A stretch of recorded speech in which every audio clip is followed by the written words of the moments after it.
Sergio Pascual fue secretario de organización de Podemos desde su fundación en enero de 2014 hasta que en marzo de 2016 fue destituido por Pablo Iglesias.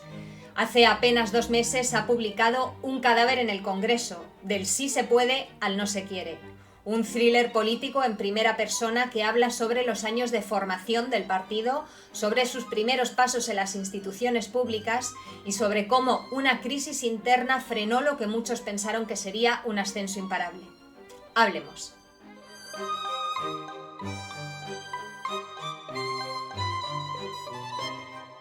Sergio Pascual, gracias por aceptar la invitación de Hablemos. Es un placer. Un saludo para ti y para todos tus oyentes. Un cadáver en el Congreso, del sí se puede al no se quiere, y aquí van las preguntas básicas del periodismo, ¿no? Las subes dobles típicas. ¿Qué no se quiere? ¿Por qué no se quiere? ¿Y quién no lo quiere? Bueno, yo he contado ya en algunas ocasiones que esa frase, la del no se puede, al no se quiere, la tomo de un taxista, en realidad. Y la cuestión es que un día, después de que habían ya pasado las elecciones de 2015 y se estaba discutiendo si íbamos a conformar gobierno o no íbamos a conformar gobierno con el Partido Socialista, prácticamente ya era evidente que no iba a haber gobierno y que era muy probable que se repitieran las elecciones generales, como finalmente se repitieron el 26 de julio de 2016. Bajándome de un taxi de entre Atocha y el Congreso, el taxista me reconoció y me dijo: mira, yo voté el día 20 de diciembre de 2015 porque, porque creía que era la mejor opción para sacar a Rajoy, que era básicamente lo que él quería y lo que mucha gente en España quería en aquel momento. Y creía que se podía sacar a Rajoy, ¿no? Pero finalmente no habéis querido sacar a Rajoy y por eso no voy a volver a votar, ¿no? Así que de alguna manera del sí se puede al no se quiere está tomado un poco apócrifamente de esa charla con aquel taxista, ¿no? Sobre todo porque yo pienso que en realidad el gran golpe que sufre en términos electorales Podemos entre ese 2015 y ese 2016 viene de la mano de no haber cumplido con las expectativas que mucha gente tenía cuando nos votaron. Y claro, esto siempre es muy difícil en política. ¿Qué, qué quiere la gente de ti cuando te vota, ¿no? Creo que hay razones múltiples y variadas, pero había una parte importante que lo que quería era que efectivamente sacáramos a Rajoy de la Moncloa. Y había otra parte que a lo mejor quería que Podemos fuera de izquierdas y no parecía que estuviera siéndolo también, ¿no? Hay un análisis ahí de la falta, digamos, de compromiso real con una izquierda que se vislumbraba con todo el tema del 15M, que luego en la práctica parecía ser un poco más ambiguo. Yo creo que el votante de izquierda siempre nos votó, por varias razones. La primera, porque no tenía otra opción a la izquierda que pudiera recoger sus votos, ¿no? Esto es una cuestión básica en política electoral y cuando uno hace el mapa espacial, ¿no? De las distintas opciones, ¿no? Y en segundo lugar, porque nos ubicaban a nosotros, a la izquierda, claramente, ¿no? Cuando miramos el CIS de finales de 2015, o sea, justo antes de las elecciones, nos encontramos con que la gran mayoría de los españoles nos ubicaban a nosotros a la izquierda de lo que ellos mismos se ubicaban con mucha diferencia, ¿no? Entonces, bueno, a mí me parece que siempre nos consideraron una organización política, bueno, siempre, o casi siempre nos consideraron una organización política de izquierda. Otra cosa es que el debate electoral, el clivaje electoral de 2015 no fuera en izquierda-derecha, sino más viejo-nuevo, Rajoy sí, Rajoy no, ¿no? Cada vez que te han preguntado que por qué has escrito este libro, siempre has hablado de la catarsis, ¿no? O de la culpa de exalumno de colegio católico y de expiar de alguna manera los errores cometidos. ¿Cuál de ellos, o si hay varios, cuál de ellos en concreto era el que decías, yo es que con esto, es que con este en concreto sí que no puedo? Bueno, yo sentía que había una disyuntiva, una contradicción importante entre mi papel como secretario de organización de la organización al completo y papel como general en jefe de la tropa errejonista, por decirlo de alguna manera, ¿no? Mientras que, digamos, convivieron pacíficamente las dos pulsiones, ¿no? La de construir el partido con la de que hubiera posiciones políticas diferentes dentro de la organización.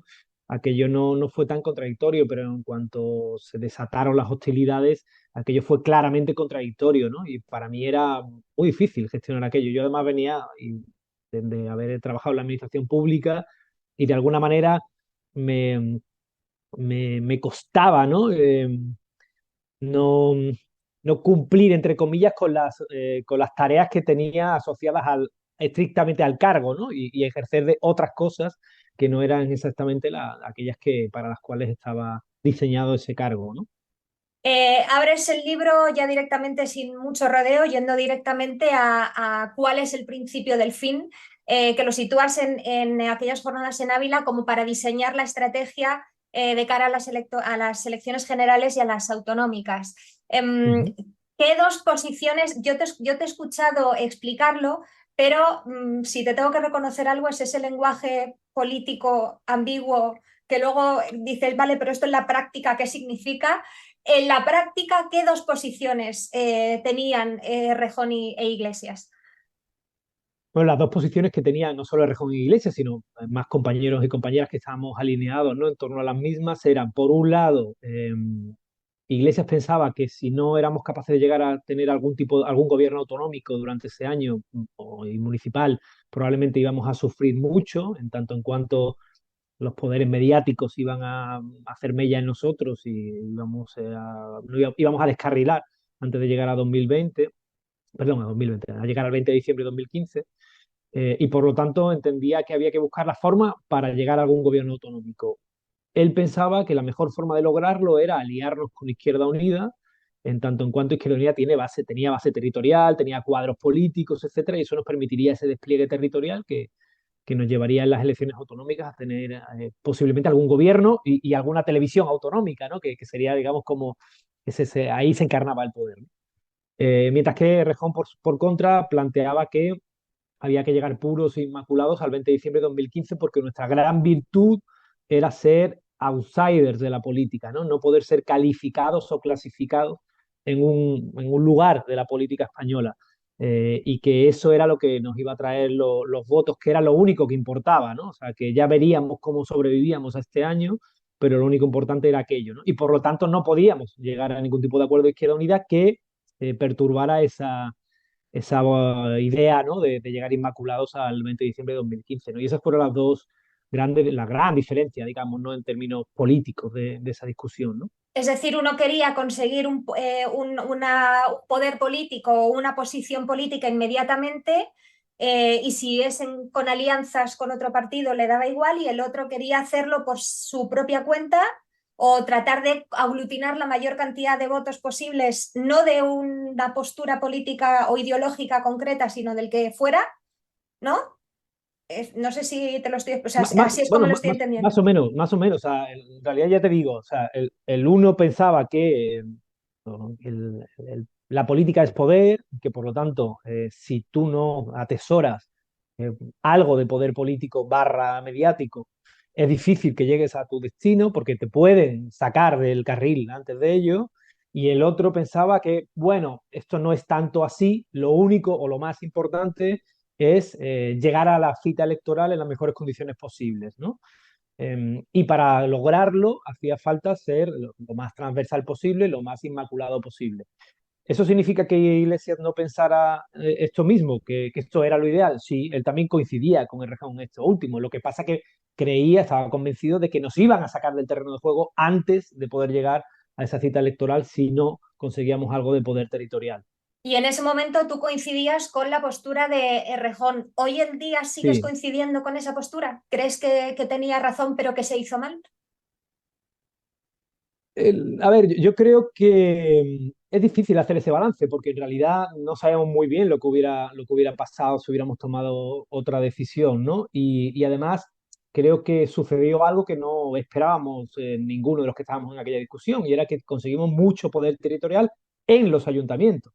Cuando nosotros pensábamos o aspirábamos a poder haberlo logrado con Izquierda Unida o sin Izquierda Unida en las comunidades autónomas, finalmente se logró en los ayuntamientos, ¿no? Y nuestra entrada también fue muy fuerte en las distintas comunidades autónomas, con lo cual, sin necesidad de aliarnos con Izquierda Unida, sí que logramos en cierta medida ese peso político específico que contrapesaba, ¿no?, la posibilidad de que nos intentaran tumbar. A pesar de ello, nos intentaron tumbar, ¿no? Durante todo ese año se crearon de la nada por parte de la policía política del Partido Popular tramas que luego se han demostrado que fueron completamente inventadas, ¿no?, contra dirigentes de Podemos, en particular contra el propio Pablo Iglesias, pero también contra Monedero, contra Errejón, etcétera, ¿no? O sea que las dos versiones eran reales y se demostraron como reales. ¿Cuáles hubieran sido los resultados de una u otra? Bueno, eso es completamente política ficción, la verdad es que no sabría decirte. Cuentas también que durante el viaje de vuelta ya Íñigo Errejón y tú decís, Sufa, que hay una fractura y que en lugar de decir, bueno, pues vamos a hablar con la otra parte, con quienes no piensan como no, bueno, habría tres partes, pero digamos que anticapitalistas, esto también lo explicas, ya había dejado clara, oye, nosotros somos esto y si nos queréis muy bien y si no, pues muy bien también. Pero vosotros en lugar de hablar con la otra parte y decir, mira, tú piensas A, yo pienso B, a ver si llegamos a algo en conjunto o si no, a ver cómo lo hacemos para no dañarnos, decidís tomar el camino Corleone un poco de vamos a ver por la espalda, a ver cómo podemos hacernos con el poder. Es la lectura que yo he hecho. No es exactamente así, o sea, a ver, en ningún momento el rejonismo trató de hacerse con el poder, de bancar a Pablo. Esto no sucedió en ningún momento, ¿no? Es algo que cuento, creo que con mucho detalle en el libro. Lo que se trataba era de torcer su voluntad, por decirlo de alguna manera, ¿no? Convencerle por la vía de decir, oye, mira, hay muchos compañeros dentro de la organización que están en distintos puestos que tienen otra lectura y otra visión, ¿no? Pero bueno, la política es eso, la política es convencer. Y la política es convencer con argumentos, pero también es convencer con peso específico político de tu organización, ¿no? Lo que está intentando hacer Unidas Podemos con el Partido Socialista, que es, bueno, pues hacerle ver que el valor de sus votos y de sus alianzas pesa y que por lo tanto la voluntad del mayoritario no siempre se tiene que imponer, ¿no?, sino que tiene que negociarla con otros o con terceros. Eso es hacer política. Lo que pretendía el regionalismo en aquel momento era eso, hacer política, decir, oye, mira, es que hay mucha gente dentro de la organización que piensa de esta manera, ¿no? Aunque tú eres el secretario general, tú tienes que conducir esto, pero tienes que tener en cuenta, digamos, las distintas sensibilidades y los distintos pesos específicos que tiene cada una de las organizaciones. Y de hecho sí que se habló, o sea, sí, por eso se llegó a un acuerdo de consenso en virtud de ese equilibrio de fuerzas en el documento que se plasmó en Vista Alegre 1. Vista Alegre 1 es el resultado de esas discusiones. Eh, la cuestión es que efectivamente todo esto no se explicitó en términos orgánicos, ¿no? Eso es lo que yo planteo.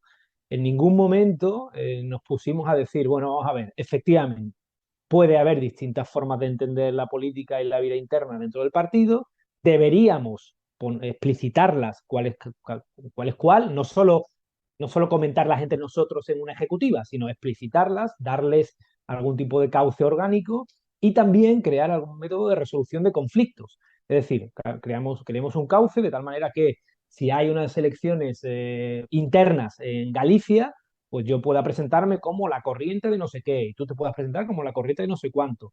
Y si gana la corriente X, pues la corriente Y tiene derecho a no sé cuántas posiciones y a una portavocía. Y ese tipo de mecanismos de resolución de conflictos nunca se crearon. Y como nunca se crearon, lo que hacíamos todos y cada uno de nosotros, todos los que teníamos alguna opinión política que queríamos que prevaleciera, era tratar de acumular poder orgánico y lo hacíamos compitiendo electoralmente en las internas, ¿no? Eso fue un poco lo que sucedió, ¿no?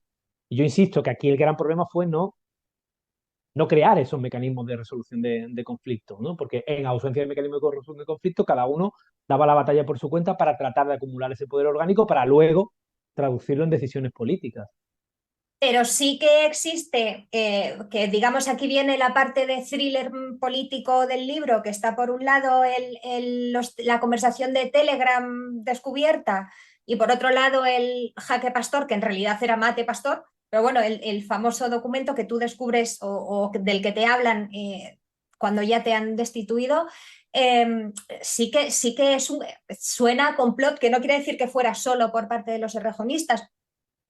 Quiero decir, cada uno actúa como más o menos de Pero no, forma similar, pero sí yo, que yo, parece un complot y algo que se hace a las espaldas y algo que está como entre, ¿sabes?, a escondidas entre los pasillos susurrando. Claro, pero en realidad no era tan así. Yo creo que lo cuento con cierto detalle, no sé si con mucho acierto o con menos acierto en el libro, pero básicamente lo que hay es gente que se organiza políticamente para defender sus posiciones, sabiendo que organizarse políticamente para defender sus posiciones implica pues ganar posiciones de poder internas también, ¿no? Es decir, competir para ganar la Secretaría General de Euskadi o la Secretaría General de Galicia, porque tener un secretario general en Galicia ayuda cuando te vas a un consejo estatal a que haya más voces que hablen en tu favor o que haya más votos que voten en tu favor, ¿no? Ahí no hay ningún complot, hay ahí básicamente un intento de maximizar tus cotas de poder. Y los grupos que tratan de sostener una posición política se agrupan en torno se agrupan y discuten como lo hace cualquier grupo humano. O sea, digamos, entre comillas, el pablismo, los anticapitalistas o los errejonistas nos juntamos y hablamos y decíamos, oye, y a ver cómo hacemos, ¿a quién presentamos para ganar la Secretaría General de Galicia? Y había una competencia, ¿no? Lo que planteo es que eso no es ningún tipo de complot desde mi punto de vista. Eso básicamente es, bueno, pues la natural competencia política. El problema es que todo eso no estaba normado en nuestra organización. No había ninguna norma que regiera eso. Pero Entonces, bueno, Sergio, unas conversaciones que hablan de tenemos que encontrar un enemigo en las filas de Iglesias y hacerle sucumbir, o sí, sea, eso puede ser política entre Vox y Izquierda Unida. Te quiero, sí, pero entre compañeros de partido eso suena. efectivamente, efectivamente, yo creo que se cruzaron umbrales que no debíamos haber cruzado. Efectivamente, completamente de acuerdo contigo. O sea, para lograr esa acumulación de poder interno, nos hicimos daño entre las distintas corrientes. Se habló mal de unos y de otros en los espacios internos, se difamó a algunos compañeros y a compañeras, yo también lo sufrí en su momento. Este tipo de cosas se hicieron, la mayor parte de las veces, ocultas, ¿no? O sea, quiero decir, entre nosotros, por decirlo de alguna manera, ¿no? Nunca hacia afuera. Pero efectivamente, ¿no? Cruzamos líneas que no debíamos haber cruzado, que yo creo que, insisto, eso se debió a que no teníamos unas reglas de la disputa, por decirlo de alguna manera, ¿no? Unas reglas para resolver ese conflicto que efectivamente teníamos, ¿no? Vuestro objetivo, por un lado y por el otro, bueno, creo que anticapitalistas, a mí me da que tenían un objetivo distinto. Yo creo que también por eso no entraron tanto en este barro, en este juego así un poco de. Entraron igual, lo que pasa es que tenían menos fuerza que las dos grandes corrientes y yo creo que por eso fue menos visible, ¿no? El objetivo era meramente, perdona, me he atragantado con la emoción de anticapitalistas. Mm, el objetivo, te decía, era llegar al poder. O sea, en todo esto, en todo este relato del libro, en todo lo que te he escuchado hablar después cuando ha salido el libro y la sensación que había, que tenía yo al menos como potencial votante de un partido, el que sea, desde fuera, era que en realidad, y lo explicó Garzón, no sé si te acordarás, antes de decidir diluir Izquierda Unida en Podemos, eh, eh, eh, Podemos era un partido electoralista, pero no era un partido que pareciera preocuparse realmente por hacer política de izquierdas. Tú has sido militante, por estar en la calle con la gente, por hacer una tarea militante en las calles, ¿no? Tenía más bien uno desde fuera y lo que cuentas parece un objetivo de acumular poder más que de preocuparse por ser un partido de izquierdas. Yo creo que esa es la capa más visible de la organización, ¿no? O sea, todos o prácticamente todos los que venimos, que ingresamos en Podemos y que construimos Podemos, venimos del activismo ciudadano y de calle. Todos, de la plataforma afectados por la hipoteca, del movimiento en apoyo al pueblo saharaui, de Somontes y la lucha por el campo en Andalucía, de un sindicato como yo en el caso de la administración pública. Todos venimos de ese mundo, todos venimos del activismo social, todos. ¿Qué pasa? Que nos juntamos y decimos, oye, el activismo social está muy bien, pero logramos pocas cosas. Hace falta tener poder político en este país si queremos cambiar las cosas, ¿no? Y por eso se crea Podemos. Podemos es la traducción de un montón de activistas que pretenden que aquello que están demandando en las calles, incluyendo lo que sucedió en el 15M, se traduzca en poder político.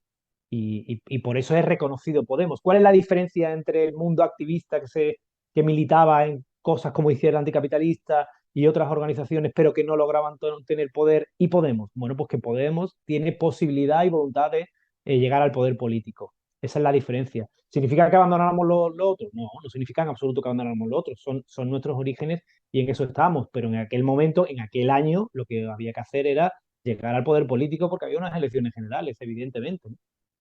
Tú tienes mucho contacto con América Latina, que sabes lo que ocurre muy bien en ese país, no teóricamente, sino que has estado ahí, o sea, que lo has experimentado, Sí. claro. No sé si conoces, por ejemplo, a Miriam Bregman o a Nico del Caño, que son, digamos, la izquierda minoritaria, la izquierda trotskista o no, los que aglutinan, digamos, las izquierdas ahora en Argentina, que han tenido el gran logro de tener un escaño en el Congreso, pero sí que lo que hacen mucho, por un lado, es tarea de acompañar permanentemente a la gente, digamos, formar también ideológicamente, que es lo que decía Garzón, ¿no? De decir, bueno, la gente puede votar a Podemos, pero puede votarlo porque es una moda, pero después no va a saber por qué lo tiene que seguir apoyando, ¿no? Que esa es la falta de formación ideológica en la calle, la militancia más que el activismo. Y por otro lado, ese mensaje superficial o vacío o digamos, dirigido a, en cierta manera, condescendiente, dirigido a gente que uno te lo recibe y dice, bueno, que esta gente piensa que soy tonta y no me quiere hablar de algo. O sea, el Pablo Iglesias de la tele, porque Rejón siempre ha sido también medio la clau, medio más ambiguo, pero el Pablo Iglesias de la tele, que era muy claro, se fue también volviendo más político y menos contundente mientras iba pasando el tiempo. Yo repito que esto da la sensación de eso, de que al final entrar en política te consume y te aleja un poco de los objetivos que tenías como ciudadano, como persona que soñaba con entrar en política. Yo no estoy del todo de acuerdo con eso. Yo creo que cuando tú estás cuando tú estás en un sindicato, por ejemplo, que es lo más parecido a la política, eres muy consciente de los límites que tiene tus reivindicaciones y de lo negociadas que tienen que ser las soluciones a las que aspiras, ¿no?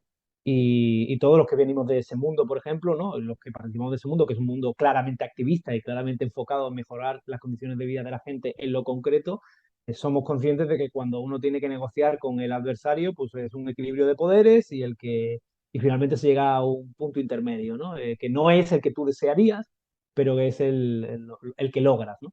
Esto es lo que hace Podemos en política, ¿no? ¿Nos gustaría subir el salario mínimo a 2.200 euros?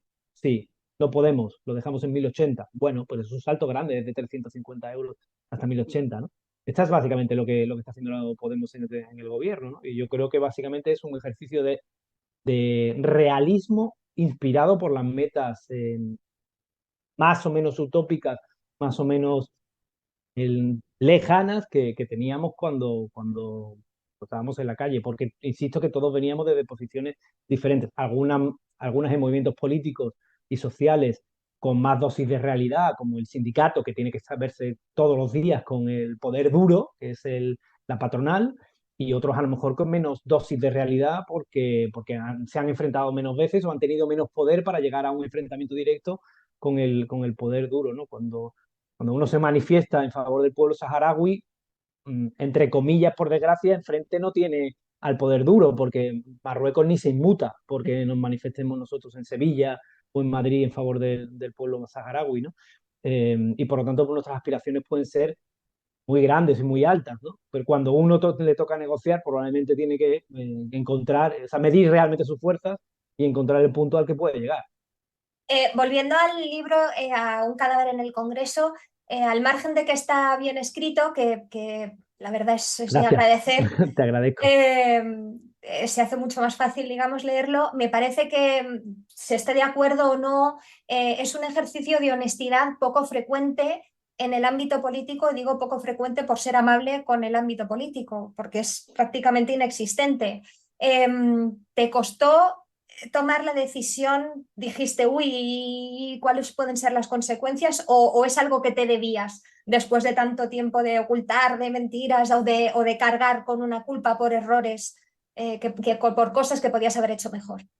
Yo tenía claro que quería escribirlo y tenía claro que era lo que quería contar, que era lo que me pesaba, ¿no? Yo creo que toda la gente que escribe algo, esto es la primera vez que escribo algo, pero creo haber leído, ¿no? Y que toda la gente que escribe algo escribe desde lo emocional, desde los sentimientos, ¿no? La racionalidad produce ensayos, pero no produce literatura, por decirlo de alguna manera, ¿no? Y no digo que el mío sea un libro de literatura, pero bueno, es un documento, no es un ensayo político estrictamente, ¿no? Y por lo tanto lo que hay ahí volcado son emociones, ¿no? Y sensaciones que yo quería contar. Lo que sí tenía claro es que no las iba a contar al año siguiente o a los 6 meses de que se desarrollaran los acontecimientos que cuento en el libro, ¿no? Que hacía falta tiempo para que yo pudiera reposar, pero también para que el público que leyera el libro pudiera leerlo con cierta distancia. Y ese era el único requisito. Y luego las casualidades de la vida hicieron que viniera una pandemia y ahí encontré tiempo para escribir, ¿no? Em, Básicamente.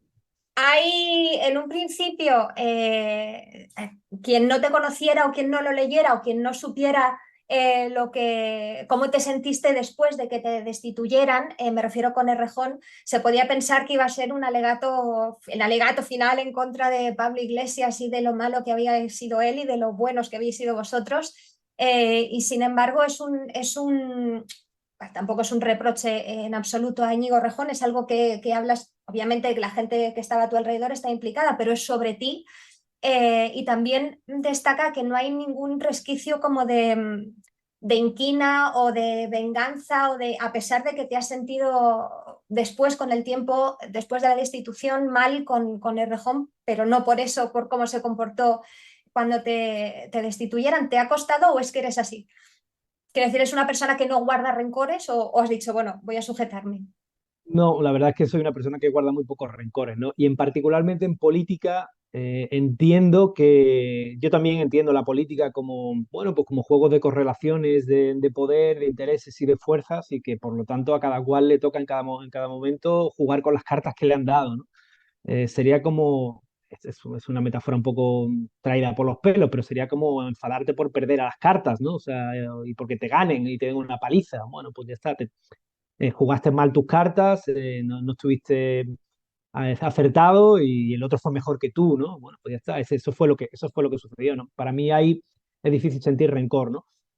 Bueno, es verdad que hay gente a la que uno puede respetar y querer más o menos, de la que le hubiera gustado algún que otro comportamiento, ¿no? Pero también, tampoco fui yo No, está ejemplar en mis hablando de Rejón, ¿eh? comportamientos. No, es político, No, no, no, pero ni siquiera, ¿no? Digamos, digo, en todo ese proceso, en todo el proceso de destitución. No estoy hablando en este momento de Rejón, sino en general. Había mucha gente, yo he querido mucha gente y le aprecio mucha gente, sigo apreciando mucha gente en ambos mundos, en el del pablismo y en el del rejonismo, ¿no? Mi mundo no era solamente el del rejonismo, ¿no? Yo me trataba con todo el mundo, ¿no? Y con los anticapitalistas también, o sea, que tengo cariño a mucha gente, ¿no?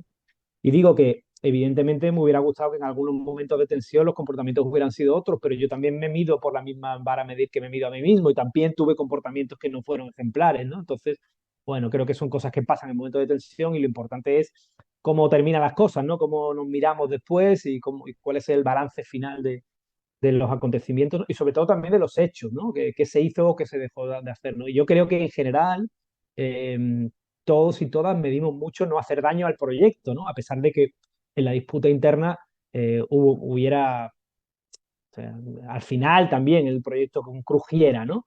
Pero creo que la voluntad de todos y de todas era no hacerle daño al proyecto, ¿no?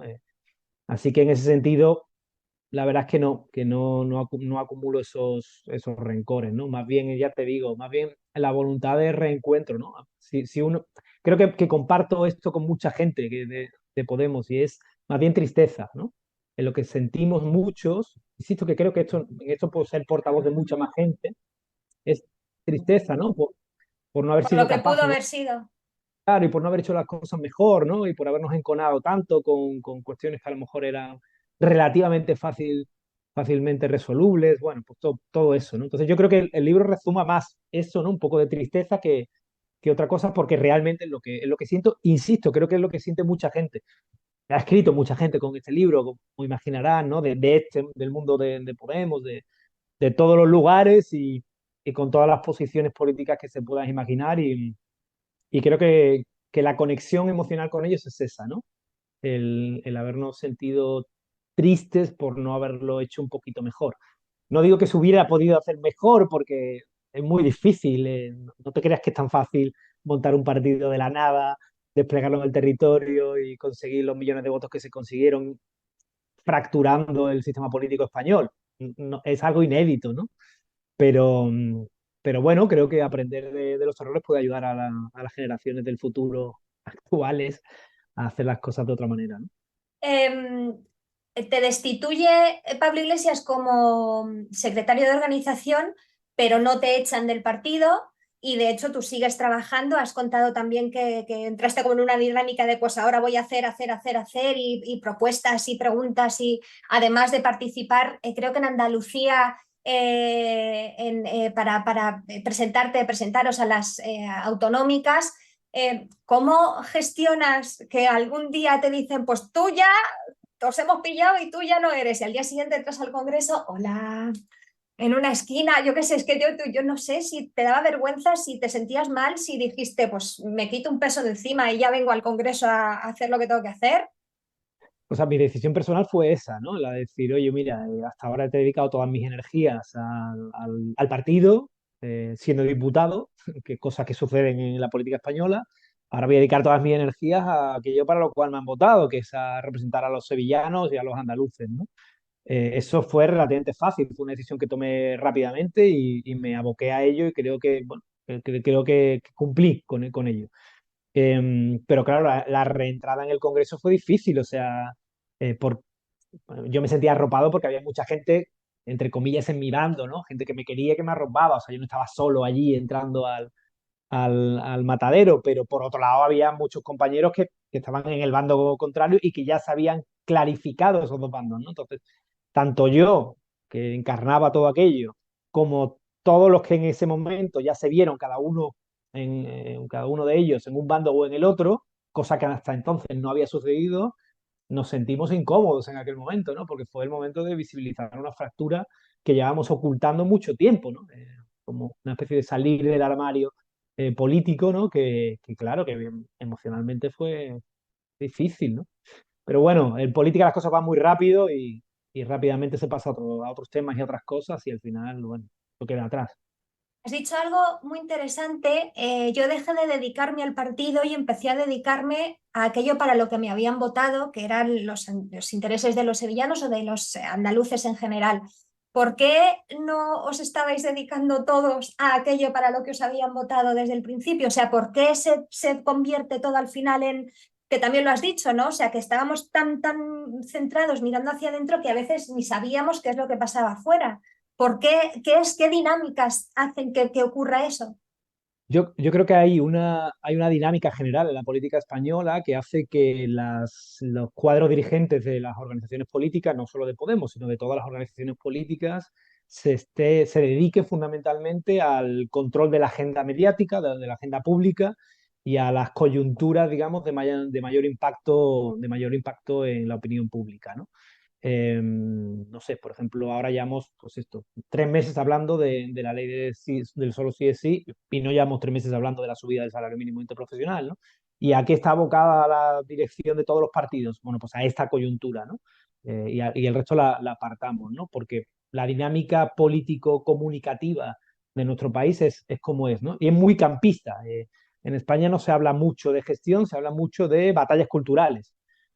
Y cuando no hay una batalla cultural, no se preocupen que el poder mediático de un lado o del otro va a sacar una nueva batalla cultural para tenernos a todos entretenidos. Cuando digo todo, me refiero a las direcciones de los partidos y también aguas abajo a los ciudadanos de a pie que estamos tomando un chiquito en un bar, ¿no? Y sin embargo, cuando tú no estás en la cúpula de un partido, no te tienes que dedicar a eso, no lo necesitas. Te puedes dedicar a lo mundano. ¿Y qué es lo mundano? Pues para mí al final son las cosas que realmente importan, ¿no? Y que es a lo que se dedica la mayoría de los diputados, por otro lado, ¿no? O sea, son los menos visibles, pero a lo que se dedica la mayoría de los diputados, ¿no? A resolver las cuestiones más cotidianas, como por ejemplo frenar un plan de privatización de los puertos españoles, ¿no? Que dicho a grandes rasgos y con muchas comillas, ¿no? Pues a eso me dediqué, como se dedican otros diputados, ¿no? A mí me gustaría que la gente alguna vez pudiera ver lo que sucede en las comisiones del Congreso. En las comisiones del Congreso tenemos discusiones políticas sobre cuestiones mundanas, insisto, todos los partidos, y a veces llegamos a acuerdos todos los partidos. Yo llegué a aprobar una proposición no de ley sobre la financiación del transporte urbano en España, que luego acabó siendo una propuesta de ley que se embarrancó porque terminó la legislatura, pero que presentamos, que aprobaron todos los partidos, incluyendo el Partido Popular en aquel momento. O sea, Bueno, pues esas cosas suceden en las comisiones. ¿Por qué? Porque está lejos de los focos. Como está lejos de los focos, se puede llegar a acuerdos, se puede hablar sin alzar la voz, se puede hablar sin demagogia. Cuando uno tiene los focos encima, cuando uno se va al gran escenario, al gran teatro, que es el Congreso, el hemiciclo, ahí ya no se puede, ahí ya se trata cada uno de guardar su posición y tratar de mejorar su lugar en ese escenario, en ese teatro de la comunicación política en el que vivimos esta tormenta emocional permanente todos los ciudadanos y todas las ciudadanas y también todas las dirigencias políticas, ¿no?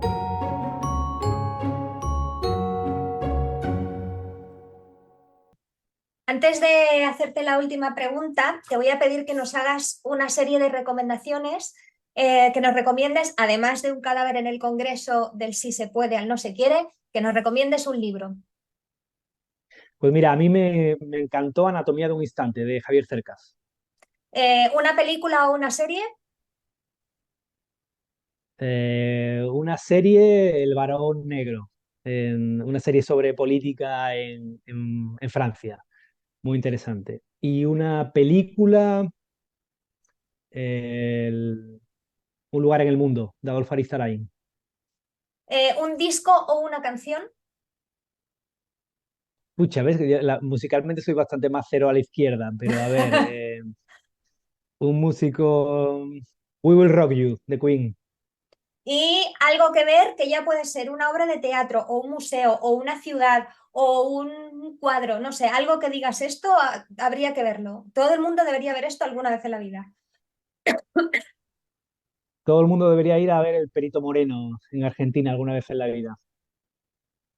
Pues muy bien, ir a ver el Perito Moreno inmediatamente. La última pregunta, cuando hablas de esa etapa post destitución, de que de repente te empiezas a dedicar a las cosas mundanas, que sería aquello por lo que quisiste entrar en política, supongo, en su momento. Y también cuando has hablado de todo ese proceso de organizar o de presentarte a unas elecciones que sabíais que ibais a perder, pero que te permitió hacer política de verdad, te permitió disfrutar de estar en la política. Si fueran esas ¿Te refieres, condiciones...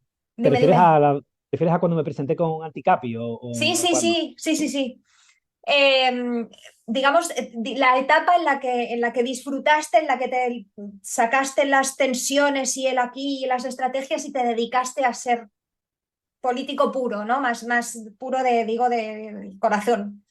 En esas circunstancias, si pudieras volver en esas circunstancias, volverías a la política, porque tú ya has dicho que no querías, que no quieres volver, pero si fuera en esas circunstancias, ¿volverías o tampoco? Es que, o sea, para mí es un tema de convicción personal. Yo creo que la política de primera línea, entendida como la política del candidato al Congreso o al candidato a la presidencia, etcétera, es una política mm, que requiere un ánimo vital y que requiere un tiempo de tu vida muy exigente, ¿no? Y que te deja marcas, te deja, bueno, pues cicatrices y también te deja aprendizajes, evidentemente. Yo creo que eso, bueno, pues tiene su tiempo, insisto, ¿no? Entonces, cuando pasa ese tiempo, tú probablemente has acumulado mucha información, mucha formación y mucha experiencia que es útil para otras cosas, pero no para volver a entrar en la misma dinámica, ¿no? Porque ya tú estás etiquetado, por decirlo de alguna manera, tu personalidad pública ya está calificada y clasificada y construida y sería, digamos, como luchar contra corriente y además le quitarías el espacio a otra gente que puede hacerlo mucho mejor porque viene, digamos, con el folio en blanco, ¿no? A construir desde cero, ¿no? Entonces yo creo que nuestra labor ahora es pues, dar consejos, mejores o peores en función de cómo sean, explicar nuestras experiencias para que el que quiera la recoja y aprenda, si es posible, aunque nadie escarmiente cabeza ajena, pero para que por lo menos venga avisado, ¿no? De lo que puede suceder y, y poco más, y hacer podcast con gente como tú para contar estas cosas a la ciudadanía y que entienda mejor los pormenores de la política por dentro, pero yo creo que nos toca otra labor, ¿no? Otra labor que también me parece muy importante y que es políticamente relevante, o sea, tener una charla contigo hoy también es hacer política, es contar cómo funciona nuestro país, es contar bueno, pues cómo no funcionan los partidos, ¿no? Cómo algunas cosas parecen terribles, pero en realidad son subproductos de una lógica de disputa que se da en todas las organizaciones humanas. Bueno, todo este tipo de cosas me parece que también son hacer política y que es para de donde yo estoy ahora, después de haber pasado por todo lo que he pasado, soy más útil ahí que presentándome al Congreso, que es como, bueno, ¿y qué hace este tipo otra vez ahí presentándose al Congreso después que fue lo que quitaron es lo que hace Tony Cantó, ¿no? Dar tumbos por ahí, a ver si, claro, o sea, a ver si pilla un puestito ahí en un partido o en otro, ¿no? A mí eso me parece que es realmente no entender, ¿no? Cuál es el lugar en el que tiene que estar uno, ¿no? Y sobre todo no apartarse cuando le toca y dejar que otros hagan una labor que seguramente puedan hacer mejor que tú, o al menos igual que tú, ¿no? Eh, Creo que el libro también es útil porque, eso también lo has explicado, esto no pasaba solo en Podemos. Esto en Claro. Podemos se torció porque nosotros no sabíamos cómo se jugaba este juego, o no sabíamos, no teníamos la experiencia que tenían en otros partidos, pero esto no es exclusivo de Podemos. Y yo creo que para el lector sirve porque, no ya, o sea, sirve y no sirve a lo mejor, pero sirve porque eres capaz de entender racionalmente, decir, qué asco de política, en realidad, ¿no? Qué pena que todo sea a base de mentiras, de estrategias, de ver dónde pongo yo, de estas pulsiones de poder. Qué pena. Pero, o sea, a ver, yo ahí, a ver, por un lado, efectivamente, todos los partidos tienen estas dinámicas, ¿no? Bueno, hemos visto cómo se cargaron a Casado, ¿no? Y prácticamente, bueno, quiero decir, lo nuestro se queda en juegos de bolas comparado con lo que hicieron con Casado, o cómo se cargaron a Sánchez en su momento, que también lo vimos en público y en directo toda España, y también fue, vamos, una jugada bastante cruenta, ¿no? Dicho eso, yo insisto, claro, está muy demonizada la política, pero en realidad la política es la disputa entre posiciones de gente que se agrupa para tratar de tener poder para llevar a cabo sus proyectos políticos. Para mí es legítimo disputar por el poder. Pues lógico, porque desde el poder se cambian las cosas. A mí me parece fantástico que en Unidas Podemos en Podemos y en Unidas Podemos ahora ya se haya disputado por el poder y que ahora se tenga poder político para hacer cambios que están mejorando enormemente la vida de la gente. Están notando los cambios gracias a que tenemos poder político. Ahora la cuestión es lo que tú planteas, ¿no? Oye, tiene que ser tan cruento y tan feo y tan terrible la forma en la que llegamos al poder o en la que luchamos por el poder. Ahí es donde yo creo que sí que podemos cambiar, ¿no? Me parece que podemos transparentar mejor y democratizar más en nuestras posiciones y por lo tanto también nuestras disputas por alcanzar el poder. El problema, desde mi punto de vista, es que particularmente en España, yo no sé si es cultural nuestro o no, también sucede en otros lugares, ¿eh? No digo que sea exclusivo esto de España, pero el problema es que nos regodeamos en la diferencia y la amplificamos.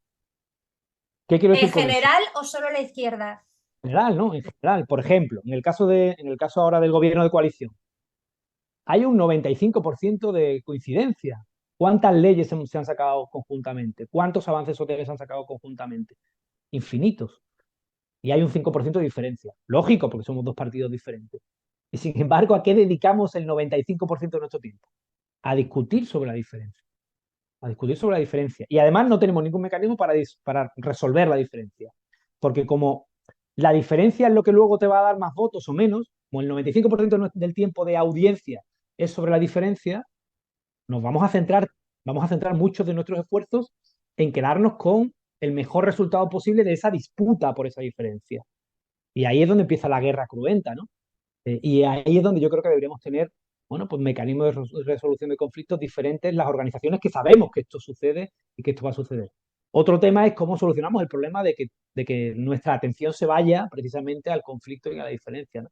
No sé si eso es una característica de los seres humanos nacidos en la península ibérica o de los herederos de los romanos, no tengo ni idea, pero lo cierto es que también me parece que la mejoraríamos como sociedad si fuéramos capaces de centrarnos más en lo que nos une que en aquello que nos separa, ¿no? En general, insisto.